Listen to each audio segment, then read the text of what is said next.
ধুতি পরে জিমে গা ঝরাচ্ছেন, আবার কখনো ফুটবল খেলতে যায় এবং কখনো ব্যাট হাতে নিয়ে ছেলেদের সাথে বেশ কিছুক্ষণ ব্যাট করতে দেখা যাচ্ছে।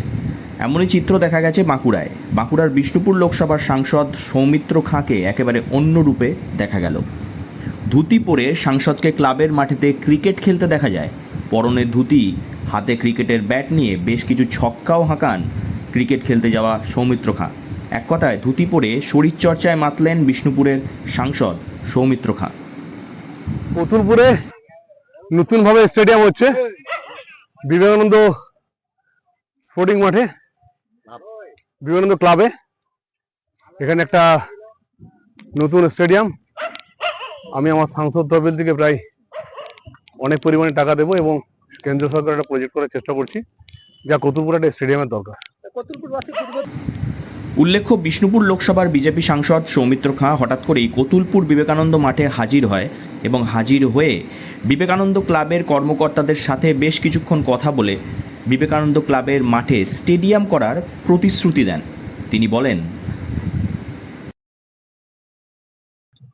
বিবেকানন্দ ক্লাবের খুব দরকার ছিল এবং কতুলপুর বাসীরও দরকার ছিল। এখানে দুটো মাঠ, সে দুটো মাঠে খেলা হয় এবং সেই দাবিটা রাখার চেষ্টা করছি। কতদিনের মধ্যে কাজ শুরু হবে?